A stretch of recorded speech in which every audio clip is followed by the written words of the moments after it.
हाग्रामा महिलारि बिथाङा जेब्ला बिटिसिनि चिफमोन बे टाइमाव प्रमद बर'आ आबसुनि प्रेसिडेन्ट चिफआव दङमोन। रायजो राजाफोर बड'लेण्ड बिजिनायाव फुरा मुखुब प्रमद बर'आ। बे टाइमाव हाग्रामा महिलारि बिथांखौ प्रमद बर'आ जोलैनि हांगार, बर' जाथिनि थै गैया होननानै प्रमद बर'आ क्रिटिसाइज खालामदोंमोन। जेब्लासिम सेपारेट स्टेट बड'लेण्ड जाया सोमावसारबाय थागोन होननानै प्रमद बर'आ जोंनि रायजो राजाफोरनि सिगाङाव बुंदोंमोन। दिनै प्रमद बर'आ जोंनि बर' रायजो राजाफोरखौ माबायदि थगायदों नोंथांमोनाथ' खोनाखाबाय। बिटिआर एग्रिमेन्ट जाखांनायनि उनावनो प्रमद बर'आ मा बुंदों? रायजो राजाफोर, बड'लेण्ड सेपारेट स्टेट मोननायनि सेन्ट्रेलाव खुनु बिथांखि गैया, क्राइटेरिया गैया होननानै प्रमद बर'आ बुंदों। देयार इज नो क्राइटेरिया फर दा सेपारेट स्टेट होननानै प्रमद बर'आ बुंदों। रायजो राजाफोर, प्रमद बर'आ जेब्ला गाव आन्दालन खालामदोंमोन बे टाइमाव मा बुंदों नोंथांमोना गोसोआव दंना? आलादा रायजो सेपारेट स्टेट मोनफुंनांगौ एबा दाफुंनांगौब्ला बाव खुनु क्राइटेरियानि गोनांथि गैया। सेन्ट्रेल सरकारा जेब्लानो गोसो जायो अब्लानो मोनसे स्टेटखौ दाफुंनानै होनो हायो होननानै प्रमद बर' बिथाङा बुंदोंमोन। दिनै प्रमद बर' बिथाङा बिटिआर एग्रिमेन्ट खालामखांनायनि उनाव बिटिसिनि CM जाखांनायनि उनाव मा बुंखो? बड'लेण्ड जाया। अब्ला जोलैनि हांगारा सोर? हु इज दा जोलैनि हांगार? हाग्रामा महिलारिया जोलैनि हांगार जाखो ना प्रमद बर'आ जाखो? रायजो राजाफोर, हाग्रामा महिलारि बिथाङा बुंदोंमोन बड'लेण्ड जाथ'वा, मोनथ'वा, सम नांबावगौ होननानै हाग्रामा महिलारि बिथाङा बुंदोंमोन।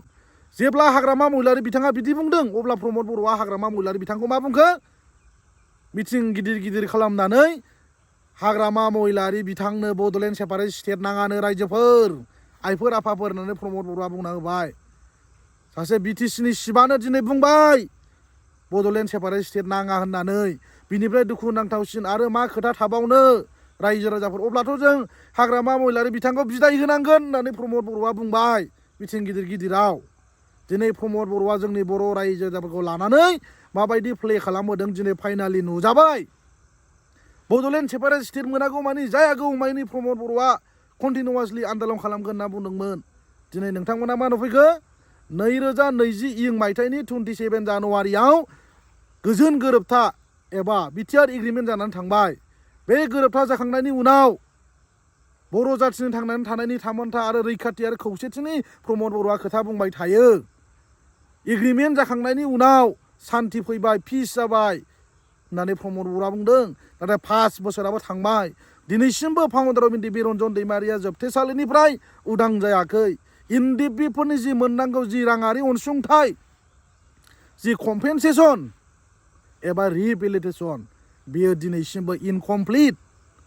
मोनसे एग्रिमेन्ट जाखांनायनि उनाव फाउन्डारआ जुदि जोबथेसालियाव थानांगौब्ला बिनिफ्राय दुखु नांथावसिन आरो मा खोथा थाबावनो? रायजो राजाफोर, सान्थि सुक्ति होननाय मानि देट मिन्स खुनु दाय दस गैला। दिनैनिफ्राय नोंथांमोनखौ बयखौबो निमाहा होनाय जाबाय। बिनि थाखायसो ना बे पिस एग्रिमेन्टखौ खालामदोंमोन रायजो राजाफोर। दिनै प्रमद बर'आ मा बुंखो?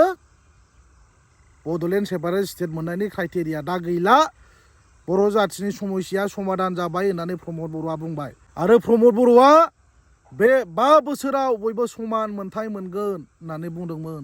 गोरिब गुन्द्रा दुखुथिया सुबुंफ्रा बयबो साख्रि बाख्रि मोनगोन होननानै प्रमद बर'आ बुंदोंमोन। गोबां अपरचुनिटि मोनगोन होननानै बुंदोंमोन। गोबां कमिटमेन्ट होदोंमोन। नाथाय 5 बोसोराबो थांबाय रायजो राजाफोर। आरो मा बुंबावखो? प्रमद बर'आ रन्जन दैमारिया बे एकर्डजों जेबो सोमोन्दो गैया, बिथाङा कनभिक्टेडखा होननानै प्रमद बर'आ नै दाखालिनि बिटिआर एग्रिमेन्टनि जोनोम सानाव प्रमद बर'आ बे खोथाखौ बुंनानै होबाय। गबिन्द बसुमतारियाबो सिगांनो बुंखादों रन्जन दैमारिया बे एकर्डजों गवा कनभिक्टेडखा, रन्जन दैमारिखौ बेस खालामनानै बर' जाथिया थांनानै थानो हाया होननानै बेबायदि बुंबाय रायजो राजाफोर। अब्ला बेसेबां दुखु नांथाव सानदो। ओंखायनो फैबाय थानाय समाव रायजो राजाफ्रा बयबो सांग्रां जानांगौ आरो इउपिपिएल पार्टिखौ बिदाय होनांगौ।